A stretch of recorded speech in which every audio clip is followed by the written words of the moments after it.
আমি নিজে তার প্রমাণ যে 16 বছর আমাদের অনেক ছেলে গুম হতে ধরেছে, গুম হয়েছে।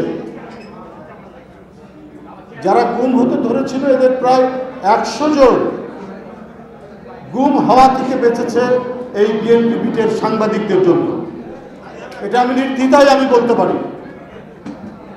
রাত্রি 9টায়, রাত্রি 12টায়, রাত্রি 3টায় তাদেরকে ডেকে নিয়ে এসে বলেছি যে যুবদল অথবা ছাত্রদল অথবা স্বেচ্ছাসেবক দলের অমুক নেতা অমুক জেলার তাকে পুলিশ ধরে নিয়ে গেছে অথবা সাদা পোশাকধারীরা তুলে নিয়ে গেছে, তাদেরকে স্বীকার করছে না।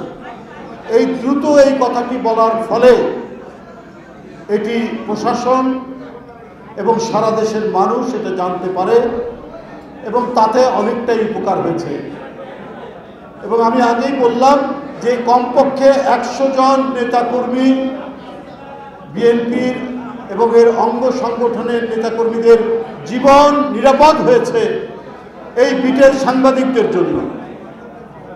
শেখ হাসিনা অনেক টেলিভিশন দিয়েছেন, মালিক অধিকাংশই হচ্ছে আওয়ামী লীগের, ফ্যাসিবাদের দোসরদের। কিন্তু এই যে যারা সংবাদকর্মী, যারা সাংবাদিক, এদের প্রত্যেকে তো কিনেও নিতে পারে না এবং এরা সবাই আওয়ামী লীগের দোসর ছিল না।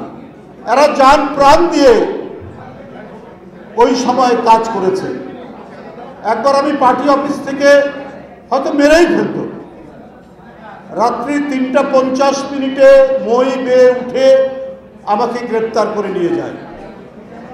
সেদিন যদি সাংবাদিকরা নিচে উপস্থিত না থাকতো তাহলে হয়তো আমাকে চিরদিনের জন্য গুম করে দিত। এই ছিল পরিস্থিতি। এই কারণে আমি আজকে যুবদল, ছাত্রদল, স্বেচ্ছাসেবক দল এদেরকে কৃতজ্ঞতা জানাই যে বিএনপি বিটের সাথে সাংবাদিকদের সাথে তারা আজকে ইফতার পার্টির আয়োজন করেছে। এটা বিএনপির দায়িত্ব ছিল।